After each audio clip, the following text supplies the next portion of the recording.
Welcome to the Love Dog Podcast. I'm your co-host, Raina Butcher, here with our host, Dr. Sarah Hensley, the owner and CEO of The Dating Decoder. Hello. Hello. We are super excited for this episode 28. And we have our guest, the Nameless Narcissist. Yes, and we'll keep him nameless because it's part of your identity on social media. I love it. I love it. So thank you for being here. We're so excited to have you here. And I'm just going to let Dr. Hensley dive right in and ask you all the questions, and we want to get to know you better. Yeah, I just want to introduce you just for a second. I follow you on TikTok, and I am fascinated by your videos because you are what you call yourself is a self-aware narcissist.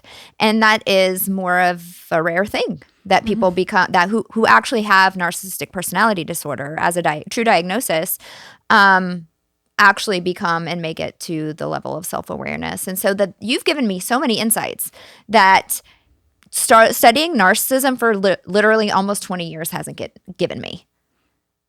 So thank you for that. First, I just want to say thank you. You're welcome. I'm very fascinating. Yeah. Yes, you are very fascinating. I find it. I'm the best narcissist. You're the best. No narcissist has ever said that they're fascinating, ever. Yeah. Never. So I'm so unique for that too. Yeah. I think that there's just so many things you've said in your videos that have just been such light bulb moments for me in my first marriage of like, oh, that's why that happened, or that's why he did that. And I think intellectually studying narcissism hasn't revealed those things. And part of that is because we don't get access to a lot of narcissists. They don't come to therapy, or they drop out of therapy, or they're not identified because they're able to manipulate so well. And a lot of people don't catch it. So I just want to know, first and foremost, tell us about your journey to getting that diagnosis of narcissistic personality disorder, NPD for short, and how you actually became self-aware. So I apologize. It's going to be a long tangent. That's okay. Yeah. A lifetime journey right there. It is. So I guess, I'll start off when I first started kind of realizing something. Because, this is something that I don't think people talk about enough when talking about having a personality disorder in general, is I always knew something was off about me, something was different, but I could never really identify what that was, right? I kind of assumed that everybody else was just stupid compared to me, if I'm being honest. But then, because I remember when I was I don't know exactly what my age was, but I was young. I was a kid. I remember I went to a funeral of a family member of mine. And I'm sitting there thinking, well, I'm looking at everybody and just thinking, well, I'm assuming that everybody there is playing up this emotional reaction, either to garner sympathy or because that they have to, or for attention or what have you. And I started thinking what if I remember driving home. Well, my parents were driving me home, obviously, but I was thinking, what if I'm the one that's a little messed up there, right? And of course, my childhood was very chaotic, to say the least. And me and my sister both had severe behavioral problems growing up, whether it be overt violence. My sister was very heavily into drugs. She's been sober for 2 years now, by the way. So congratulations to my sister. Absolutely. Yeah, congratulations to her. That's hard. Yeah. And she has an adorable daughter now. But anyways, so basically, because of all this erraticness, at least in my family, there was one point that we were court ordered to go to therapy because I had a violent episode, my sister had a violent episode, everybody had a violent episode. It is what it is. And this was the first time that narcissism was brought to my attention at all, because I was probably 15, 16 at the time, the therapist there mentioned offhandedly that I was showing narcissistic behaviors. I don't think I was actually diagnosed. I think I was diagnosed with conduct disorder, but he said that I was starting to exhibit these behaviors. And I looked into it, and my first thought was, yeah, I'm good at manipulating people. Yeah, I don't have emotions like weak people, blah, blah, blah. But it was very surface level. I didn't really understand what the diagnosis meant. And from there on, I kind of chilled out a little bit following that treatment that I got. But it was always kind of in the back of my head of yeah, I probably have NPD, but like, who cares, right? Who like it just didn't feel important. Especially since my life at the time was going, relatively speaking, pretty good. I was very good at kind of maintaining a lot of these superficial relationships, getting the admiration and stuff that I craved. This kind of changed though when I actually went into basic training to join the National Guard to pay for my college. And prior to entering, I had these huge networks, like social networks, that were basically designed to basically like prop me up, right? Like, you know, nobody wanted to anger the boss man. And but the weird thing is, when I was gone, people were like, you know, Jacob's kind of an asshole. Yeah. So basically I come back and like a bunch of people that I felt were very important to me kind of left my life because of a lot of my manipulative behaviors, which kind of led me to I kind of did like a death spiral where I was like desperately like doing very overtly manipulative and cruel stuff to keep people in my life because like my desperation for that. Which led to me going into a very depressive episode. I did go into therapy around this time for like a very short period of time. But I'll never forget the therapist looking at me because I'm a narcissist. I didn't like divulge anything basically. And she just looked at me and she was like, I don't even know why you're here. And it's like, I don't blame her. Like it is what it is. And then following that, basically I tried to restart my life. I started working at prison as a corrections officer, just trying to basically start over was my kind of mindset. During this time I started dating somebody, things were going well, but I ended up having an affair with a woman that I was like on and off with for a long time. This woman, me and her were not good for each other is what I will say. And like basically I ended up going to therapy for the woman I was having an affair with because I was desperate to be with her, just to impress her. Look how healthy I am. I'm going to therapy. Good. Right. But then, basically, my actual relationship ends for obvious reasons, and then that woman that I was having an affair with, she dips out again for obvious reasons. And I just kind of asked myself, I was like, why did I do that? And that's been a question I've asked myself like most of my life is like, I will do these things that are obviously not beneficial to me. And I'm like, why did I do that? So I ended up staying in therapy to understand why I ruined a relationship for somebody who's objectively bad for me. And it took 2 years of being in therapy for me to actually get my diagnosis because I knew what the therapist wanted to hear, what the healthy in quotes thing was to say. And I didn't want to humiliate myself by sounding like I didn't know, what the right thing was. And then I ended up getting my diagnosis when one day I was going on one of my typical rants, just complaining about somebody. And because I was like, oh, they think that they're like me, but they're not like me. Like they don't actually understand me. And I just kind of sit back and I'll never forget it. I just start chuckling to myself and I say, but I can't blame them. They're also fucking stupid. Yeah. My therapist, she thinks I'm very mild mannered. She's like, what? And I'm like, well, I mean, look at them. They complain that I think I'm better than them, but like I am. Like, look at me compared to them. And she's like, aren't these your friends? And I was like, well, yeah, but like that doesn't mean that they actually understand me or know me. Blah blah blah. I'm going like this whole grandiose tirade.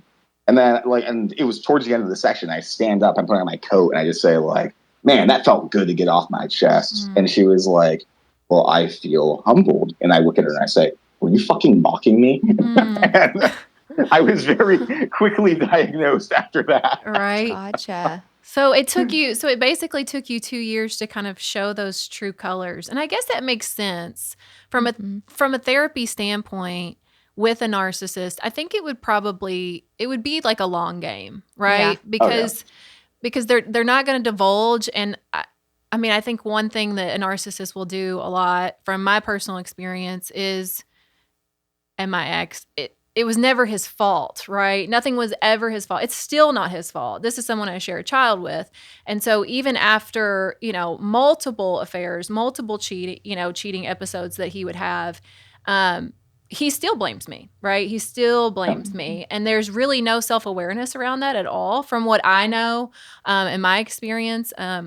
But I really don't think there is. And he's never sought out therapy, so I don't know if he spent 2 years in therapy, if it would maybe come to fruition or not. But it makes sense why it would be a long game and why it would take maybe those moments where you finally just divulge and you're like, and then your therapist is like, now I see. You're actually, you're a narcissist. You have NPD. Okay. That's something interesting that my therapist said, like once like I was actually diagnosed, is because I asked her about it of like, if she had any idea before I started kind of being honest. Yeah. And she said that she always had a sense that something was off and that she was missing something, but she could never pinpoint what it was. Yeah. Yeah.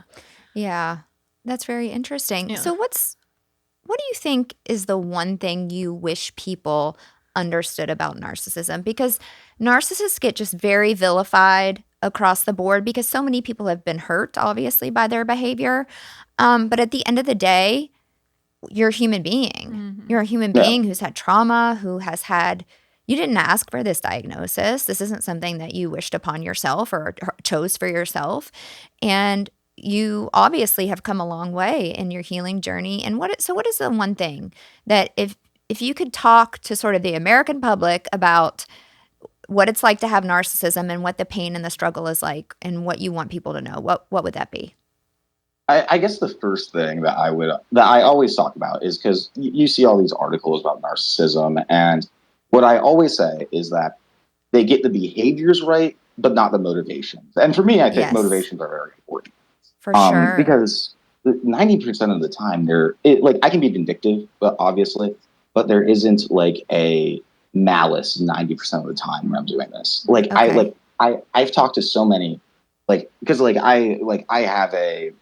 lot of my exes I'm on good terms with, and like I've talked to them about the relationship in post to better understand myself. Mm-hmm. And like I always get this, like, you made me feel like I wasn't important, like I was replaceable, like you just didn't care. I never meant to make anybody feel like that, right? It was just my own self-absorption, my need for self-esteem regulation made me blind to their own needs. Mm-hmm. And I'm not saying that makes it acceptable how I treated people, obviously, but I think it's hard to basically encourage people going to therapy for a condition like this when it's viewed so, maliciously, as opposed to what it really is, where I'm a bowl in a china shop, basically. It's like, I'm just self-absorbed. I only focus on my own needs. And then a lot of people will end up getting hurt, which sucks. But that and I would say that, like, I feel like a lot of people view narcissism as kind of like, as a personality style that doesn't have any suffering to it, which I very much disagree with. Trust me. If nothing else, like one of the first things I ever noticed about myself that was distressing was the loneliness. Just like, just being able to see people connect at this intimate level that I felt like I couldn't get to has always been distressing to me. And one of the biggest reasons I stay in therapy is because I'm like, I want to like connect to people like that. It's just very hard. Yeah. Absolutely. Well, I appreciate that insight.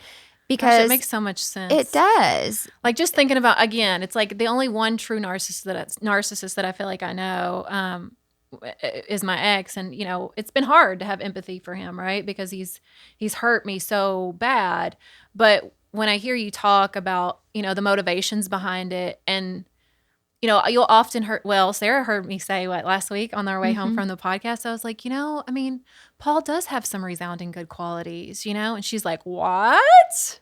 And I'm like, because then I asked her what to name them, and I couldn't, but because he's never given you an opportunity to show that side of himself to you. Yes. But when I hear you talk, and I mean, this was a guy that I spent 14 years with, right? So it's like, I can see the motivation of why he did a lot of what he did and the pain that he really deep down feels. I mean, this is something that I have to explain to my son now. Yeah. It's like your dad has this tremendous amount of pain that he doesn't fully understand, right? So it's refreshing and so awesome to hear somebody speak up on that pain, because so many times narcissists aren't aware that they hold all this pain, and that's really the motivation behind it. And so it's enlightening. So again, thank you. But yes, thank you so much. And so one of the things that you said in your video a couple of weeks ago, and I don't know how old the video is because you just never know when it's going to pop up on your algorithm, right? You said something that I have never heard another researcher say, and I have read so many research papers on narcissism, books on narcissism.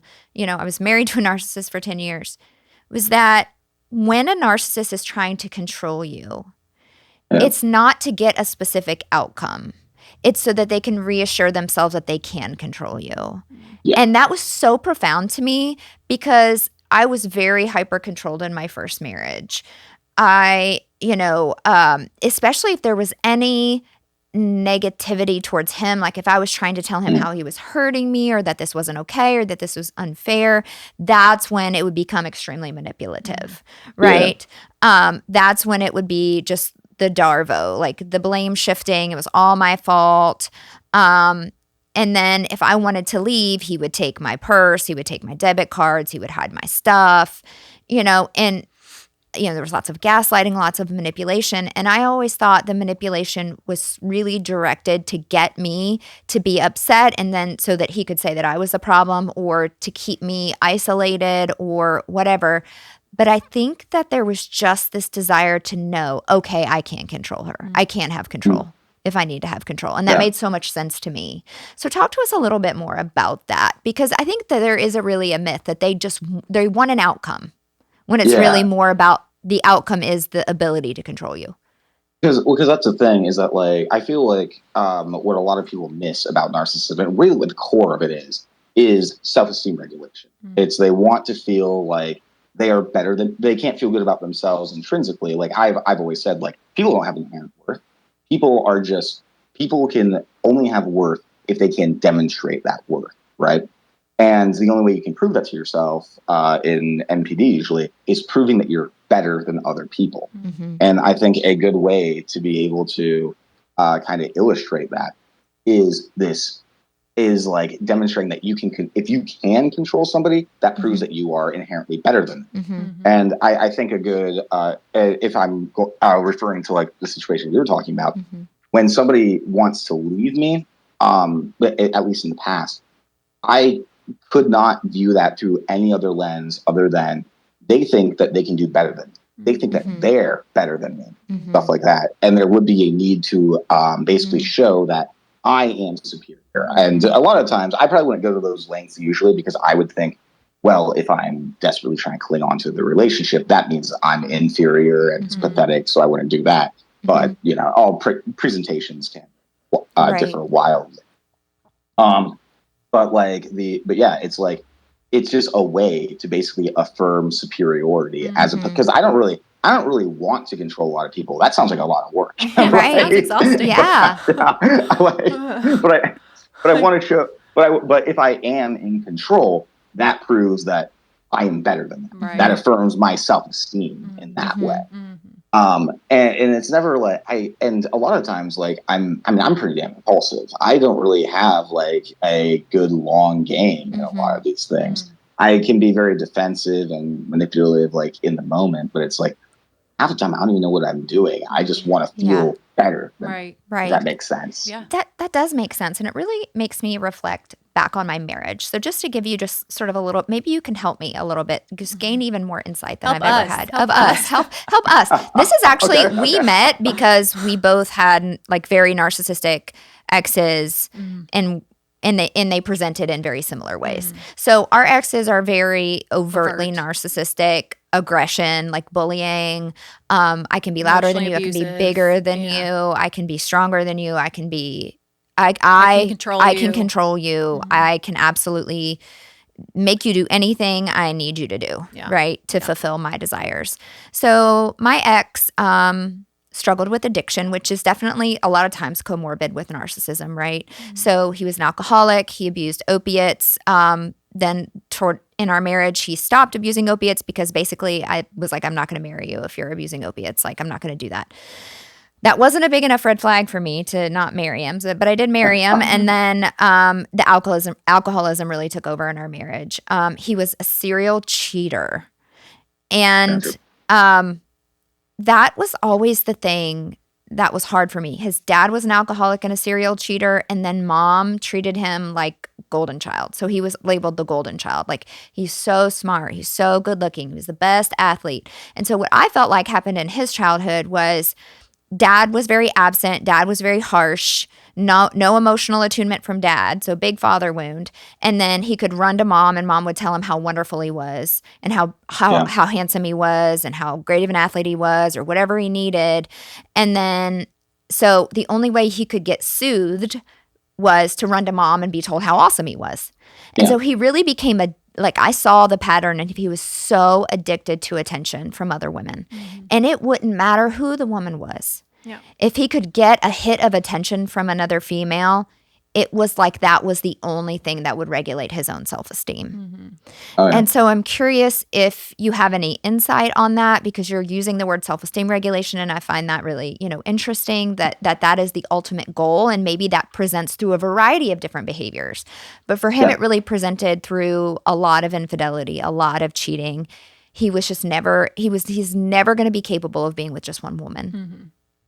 Yeah. I mean, honestly, it's like, so, like, I have a few theories on this, but, like, I'll try to keep it more concise. Because for me, I always think that, like, narcissists have, like, one thing that they kind of pride themselves on, right? That, like, they really focus on, that really demonstrates their alleged superiority.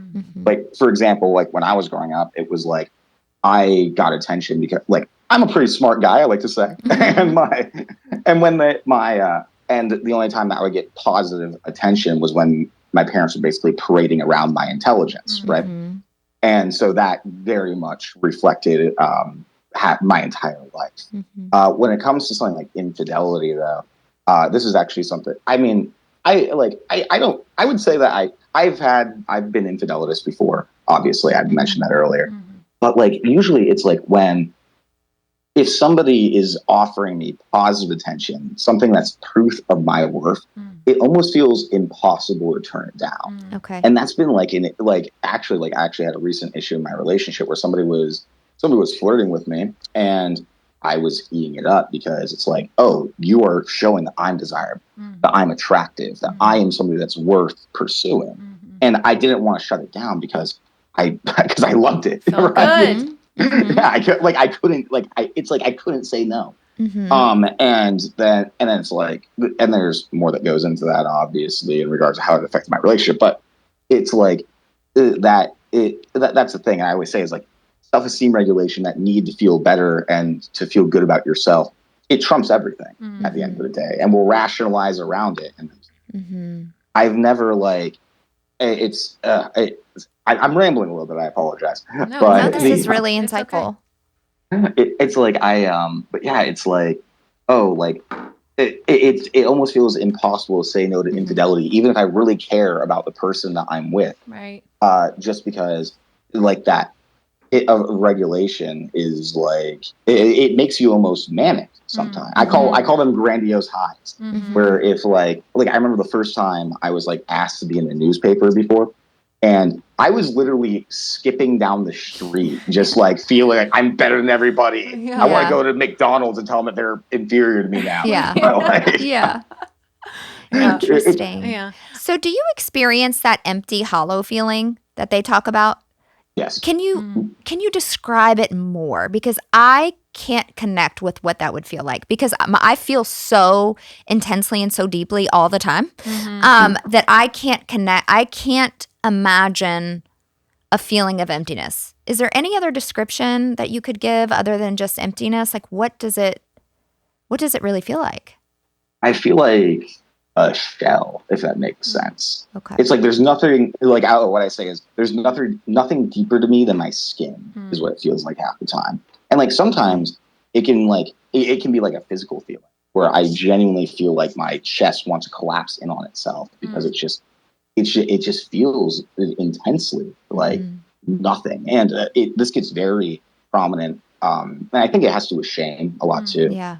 Like, let's say I have a friend who is very attached to me, and I'm playing the part, and so I'm just kind of like, oh yeah, they go to hug me, and I will feel so just almost like just ashamed about the fact that I'm not returning any emotion. Okay. Because it's like, it feels like I'm like lying to them. Like it's like this big facade. I will look in the mirror and I don't even feel like a person. I feel like I feel like I'm looking at like a, I don't know, video game character or something that I'm controlling. Okay. Like it's hard to identify even with who I am, period. And it's hard to explain. It's just like but it is a very, that's a great analogy. Yeah. Like you're an avatar that you're controlling. Yeah.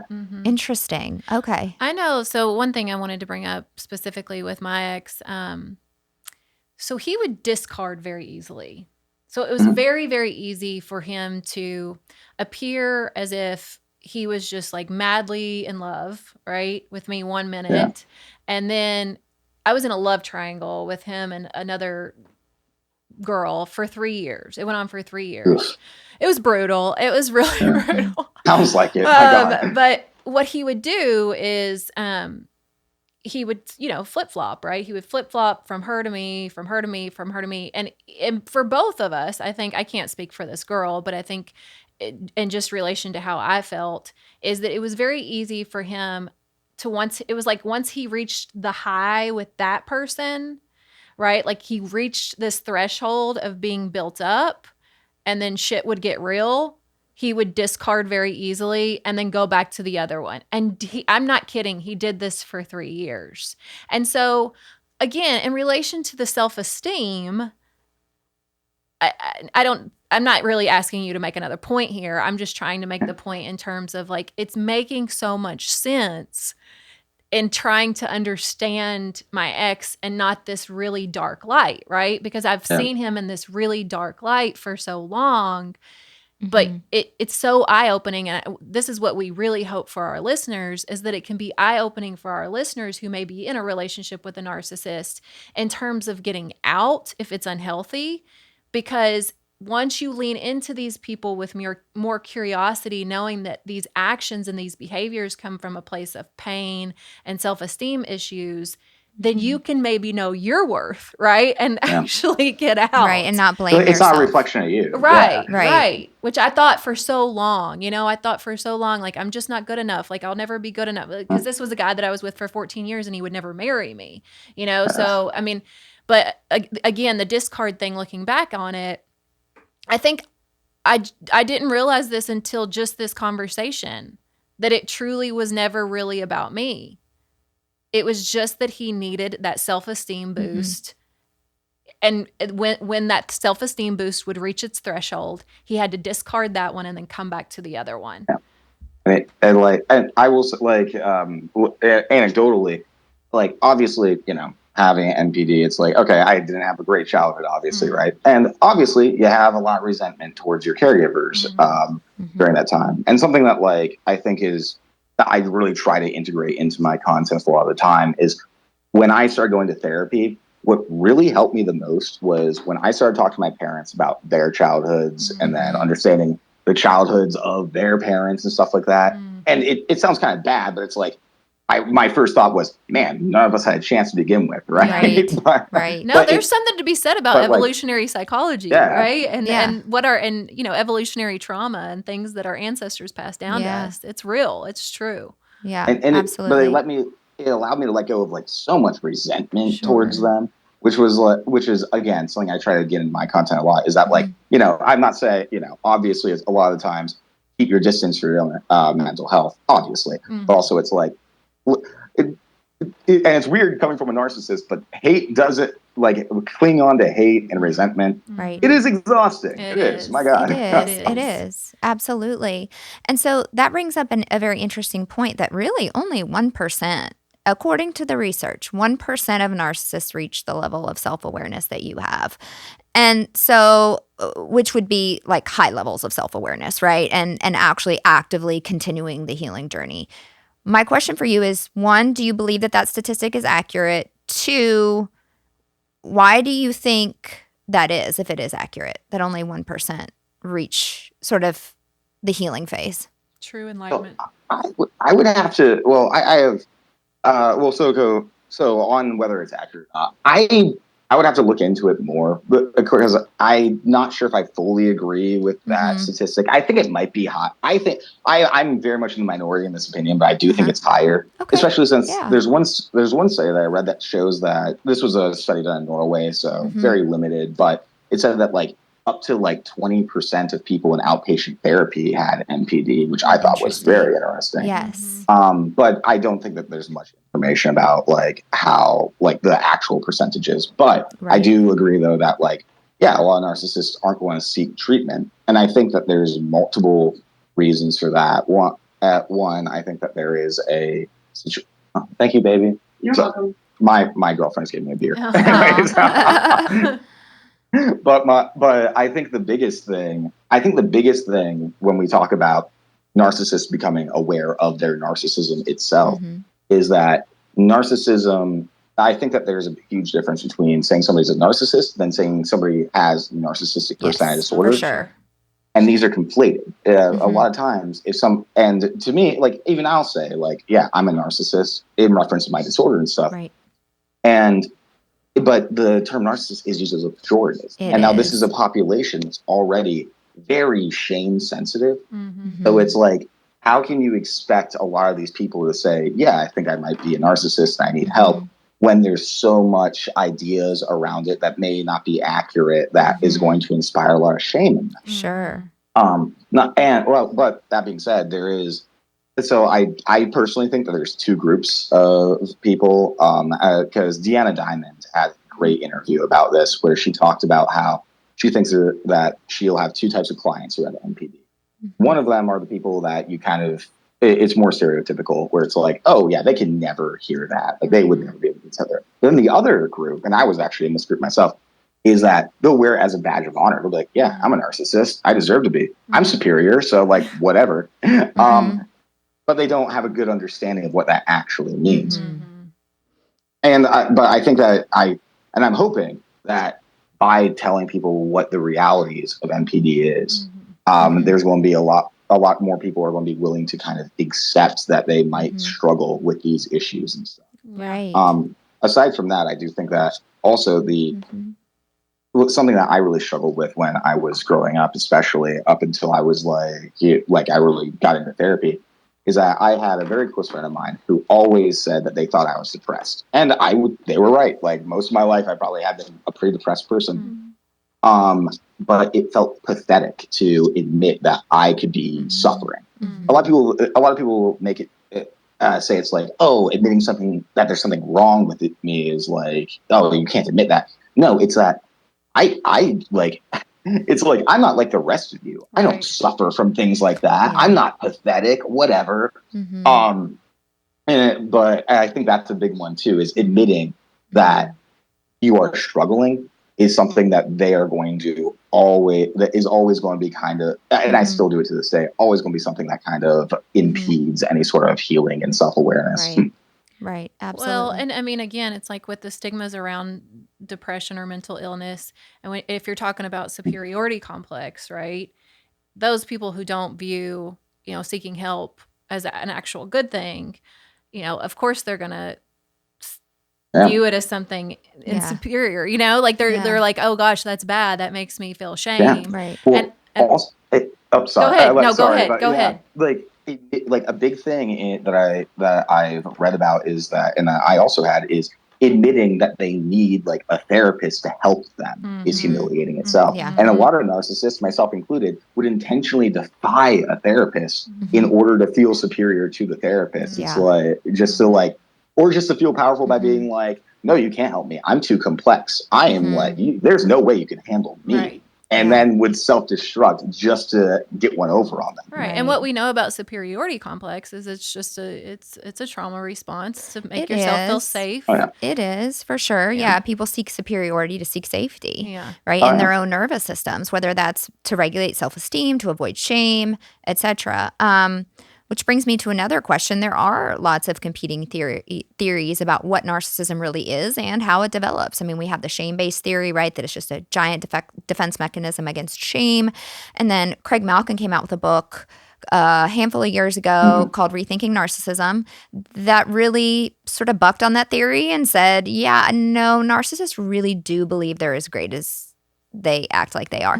And that was hard for me to reconcile because there's so much research on the shame-based theory, right? That there is so much core shame and that narcissism is built as a defense to deflect from that shame experience. Yeah. So what theory feels best to you? What theory from your own personal experience? I know you can't speak for everybody, but what theory really feels like a good, accurate description of why this disorder develops in people? Because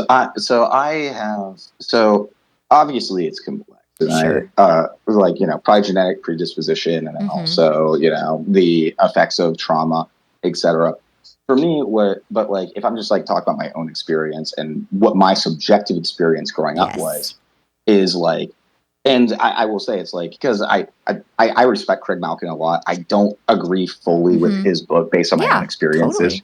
Totally. But for me, it's that belief in your. It's so hard to explain because it's I believe I'm better than everybody else, but also I'm a bag of shit. Everyone sucks, but I suck slightly less than everybody else, more or less, right? Yeah. And I feel like my biggest thing is kind of it's this. It's a desperation to maintain this idea of superiority and my grandiose self-image, seeking that wherever I can, because otherwise I don't have anything else to fall back on. I don't feel worthy as a person in general. I don't think as I said earlier, I don't think anybody's worthy as a person, usually. To anybody out there who might suspect they're narcissistic, I will say the one thing that made me kind of challenge that belief in myself is my therapist was like, well, would you say a baby who is just born has no inherent self-worth? And I was like, oh God, that's the first time I ever challenged that thought. Yeah, right. Because even I have some compassion for children. Right. Sure.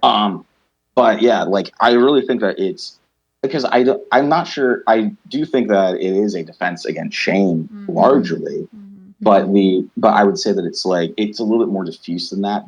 Basically, because it's it feels like I feel like everyone's default is worthlessness unless you can prove that you're better.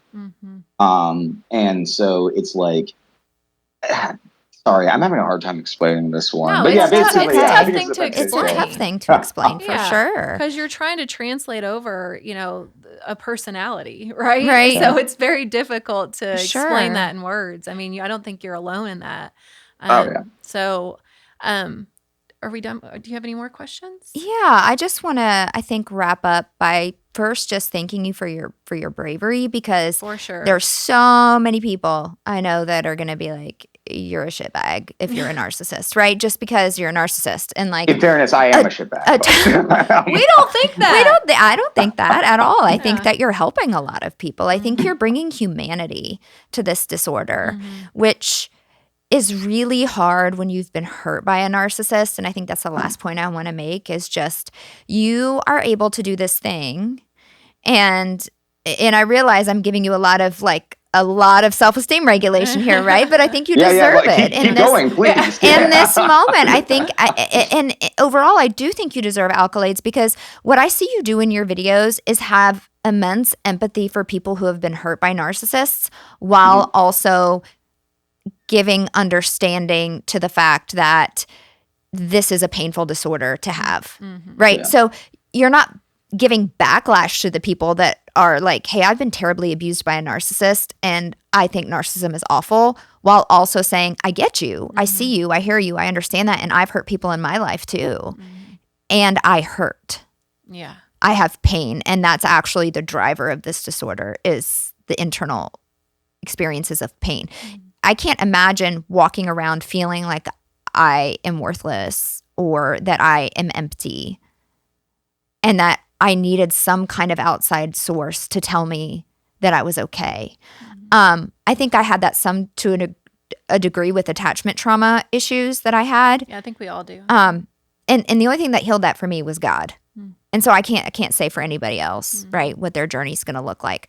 But I can't imagine that level of feeling empty, right? And that level of feeling like shame sensitive, right? And so I don't want anybody to experience that, right? Yeah. And so you do this really good job of balancing your own humanity, your own experience with empathy and understanding for others who have been hurt by narcissists. So I just want to tell you to keep going, keep giving us these real life experiences of why I did what I did. There's a lot of honesty. There's a lot of raw material in your videos, and I really enjoy them. So I'm just going to tell our listeners to go follow you on TikTok. Narcissist. And if you can tell me how you got verified on TikTok, I would love to know that because I've tried like 100 times. Okay, actually, want to know? Like, okay, here's the secret. I'll just give out the secret. Okay. Do you have those fake accounts on TikTok that try to impersonate you? Yeah. A million. What I did is I emailed TikTok and I said, all these people are trying to like impersonate me and stuff like that. I need verification so that I can like basically take them down. And they were like, then they sent me a form. They were like, here, put some I don't know what, like news articles you've been in and stuff like that. And I was like, okay. And I was verified within like a day. Yeah, you did all that. I went through the just the regular channel of click this button, fill out the form, all of that. I got denied from that one first. Yeah, okay. So yes, because the impersonators are actually really hurting my business. Like they DM people trying to get money, and then people come back and get mad at me. I'm like, I will never DM you. I will never ask for your money. You can only book via my website. I try so hard, right, to say I have no affiliation with them. I report their accounts constantly. And so that's a really great key. It's so funny because people will be like, hey, is this your account? They DM me for like a tarot reading. And I was like, what about me makes you think that I would give a tarot reading to anybody? Right. Yeah. And I do, like, I know who some of these people are. One is somebody I know for sure who they are. Another person, I know who they are because they're dumb enough to have easily have found them. Right. But yeah, it's a pain because I linked my Washington Post. Like I was in the Washington Post. I've been in USA Today. I've been in Upworthy. And they're like, yeah, you're not famous. Like that's not notable enough. Yeah. The Washington Post and USA Today are not credible enough media for you to be verified. Yeah. So what's this email? Like just TikTok at like what? Like what? Yeah.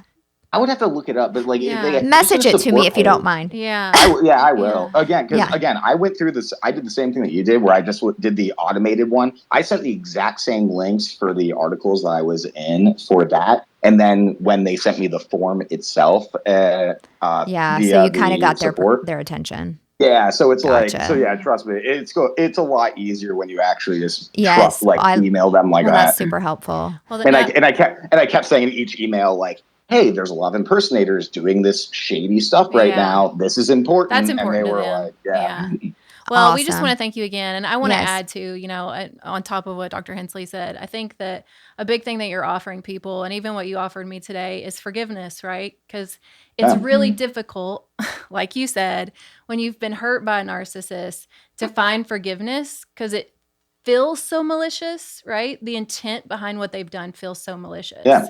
And so, even for me, this is really, really cathartic and really healing because, I've always been on a journey to forgive my ex, but there's always this tinge left of like, nah, fuck him. And I don't, like. It's important though, I would say. It's like, fair enough. Yeah. It's been easier to forgive mine because he passed away. Yeah, it is. And so, it's healing because it allows me to lean into him with more curiosity and understanding, hearing it from somebody firsthand. So again, I just want to thank you. And I just hope that our listeners really get a lot out of this. So please go follow the Nameless Narcissist. Is that your handle on all platforms? It is. Okay. I've been kind of neglecting most platforms other than TikTok recently, but it's all the Nameless Narcissist. It's hard to manage. She had to hire me to manage all the other ones. So she could only, because I could only manage TikTok. Yeah, it's just too hard. It's a full-time job. Too hard. For sure. It's a full-time job. For sure. So thank you again for being here. Thank you so much for being here. Yes. I'm going to keep being a fan of your content because, again, so many light bulb moments for me that the science isn't able to grasp at because they're not living in that skin. Right. Right? Mm-hmm. And so how can anybody explain like the internal experience of somebody via a research paper? You know, right? It's hard. I mean, and as a psychologist who's been a researcher, we do our best to measure the things that we can't see, but there's such a self-reporting bias, right? And if anybody's going to give us a biased self-report, it's probably going to be somebody that's a narcissist, right? Who's trying to present well, right? And wants to present well. And my ex really wanted to present well. And the crazy thing, just one last thing, maybe give me some insight into this. He was a very grandiose narcissist, but he didn't see that his own grandiosity sometimes was obnoxious. Like he would brag on himself so much in front of other people. So where other people would kind of like start to give him a funny look of like, that's obnoxious. That's obnoxious. Yeah. But he didn't see it at all. Like he would get the boost from his own arrogance. His own voice. His own verbalization of the arrogance gave him some regulation. Yeah. Well, one of what I would put money on, because I'm because I've been pretty sensitive most of my life of coming off as too grandiose, because I know that people don't like that generally. But what I think might be what may have been going on there is, let's say somebody has a bad reaction to me if I'm being too grandiose and stuff like that. A lot of the times in my head, I'll be like, oh, they're just envious of me. And that itself gives me more of a like grandiose boost. It's like, oh, look, I'm intimidating them. They want so desperately to be me. And that's why they're being so standoffish. Right. Right. And that is one of the DSM criteria. I mean, it's believing that other people are envious of you. Right. And so that's very interesting. And I can actually see that. Right. Because I was like, how do you not see that other people see that you're obnoxious? Right. Like, how are you not noticing that? I'll never forget this one, and not to extend this too long, but this was right after we got a divorce. My child was in preschool. We went to the first like little parent-teacher preschool meeting of like, it was a Montessori school, so they were doing skills and stuff. And we sat there and the teachers were like, oh, well, what do you do for a living? And he went on and on about his, how great his job was. And then I said, well, I'm a professor at the small university, I'm not going to say the name, in Kentucky. And the teacher went, oh, my nephew's thinking about going there. And he goes, oh, you don't want to send your child there. They're a degree mill. And, they really have no substance over there at that university. It's just like a sham of a degree, when I just said that I worked there. And I've been there for a really long time, right? So it was like this direct hit on me to make himself have some kind of superiority there. But the look on both of those preschool teachers' faces was one of like, I can't believe you just said that, and you have made me feel very uncomfortable that you just insulted the mother of your children right here in front of me. But he didn't see it as an insult. He saw it as a one-up that made him look good. Right. Yeah. 100%. Oh my God. That's such a funny story that I'm like, I'm like, ooh, I'm kind of like secondhand embarrassment. Yeah. Because every time somebody says a story like that, I just like think back to things that I did. And I was like, ooh, God. Yeah. Like a little cringy. Yeah. I'm like, oh man, I'm bad at that. A little cringy. Yeah. I mean, my ex was the same way. Like his obnoxiousness has never been, he's never been able to recognize it. And it's hurt, it's hurt all of his other relationships, not just his romantic ones, but his relationships with friends. He's never been able to really keep, unless they were like childhood friends that he's just had for his whole life. And like they have this loyalty to him. Same with my ex. Because they've been friends for so long. Like he could never really truly make new, real connected friends. Now, he would make a friend wherever he would go in terms of like, the grandioseness, right? Yeah. Because it was like wherever he went, he had to be seen. But when it came to true connection, and I think that is a really key point that you talked about in the beginning, he never really had it, right? Or he's never really couldn't make that true connection. Yeah. And I noticed with my ex, the friends that he did make as an adult were all friends that were in fact a little bit in terms of like their status or their looks, beneath him a little bit so that he could, and they thought he was super cool. Yeah. And they let him know that they thought he was super cool, right? And so he loved hearing that. Right. He wasn't threatened by them at all. Right. I mean, yeah. Like I would say, like that's actually something I was talking to my girlfriend about recently. Is that like I had like one of my childhood friends that I'd known forever. Is one of the only people who have ever been able to talk to me and like point out my behaviors and like critique it in any way. And that's because when we were in school together, I had my little cult, obviously. But I viewed them as having a similar social standing, but outside of my own hierarchy. So I could view them on an even playing field of like, oh, this is somebody that I'm even with. They can actually look at me and tell me about my behaviors. But I also wasn't threatened by the fact of that because I viewed them as so separate. Yeah. One of the things I noticed about my ex was like he would really buddy up with like the head of his companies that he would work for, like the bosses, because he did want to be associated with more powerful people. But he would act like they thought he was on an equal playing field with them when really he was an employee. He was not the boss, right? Yeah. But he wanted to pretend like he was in good with them so that he could act like he was them. Yeah. I mean, it's like, oh, I'm with somebody that's like, I'm associated with somebody who's so superior. That means that I am also superior in that way. Yeah. So just interesting how those dynamics play out of how they associate with both those that are superior and those that they view as inferior. All right. Well, again, thank you. Thank you so much. So much for being here. This has been very enjoyable. So insightful. Thank you. And so insightful for our listeners, especially. And so, again, if you are in a relationship, possibly with a narcissist, and you are seeking intervention, please go follow the Nameless Narcissist. And while you're at it, go follow Dr. Hensley at thedatingdecoder.com. Go check out all of her services. And of course, we have to thank our sponsor, Cozy Earth. Thank you, Cozy Earth, for sponsoring our podcast. We love Cozy Earth. If you like nice, cozy sheets, Nameless pajamas, Narcissist, you socks. should go to Cozy Earth too, because they are awesome. Temperature control. Go Cozy Earth. Go Cozy Earth. I mean, their products are really superior. They are. So if you want to continue to feel superior, just know they just put out an ad that Kris Jenner is choosing Cozy Earth as gifts for all of her favorite family. Things. So the Kardashians use Cozy Earth. I'm not sure it gets any more superior than that. I'm associated with her now. Yes, that's right. Right. But their sheets, no joke. Temperature controlled. They're so soft, so luxurious. They just feel like slipping into an oasis when you go to bed at night. The pajamas are fantastic. Again, made with viscous bamboo that is both soft and temperature regulating. They have a 10-year warranty on their sheets. So use promo code LOVEDOC for 40% off of your purchase. And if you take the post-purchase survey, they will send you a free pair of socks. That's right. Thank you, Cozy Earth. Thank you, go Cozy visit Earth. them at cozyearth.com. And while you're surfing the World Wide Web, go follow the Nameless Narcissist. Yes. Go follow the Dating Decoder. And please keep tuning in if you are enjoying this content. We love you guys. We are so thankful that you are here and you are listening. And until next time, peace, love, and perspective.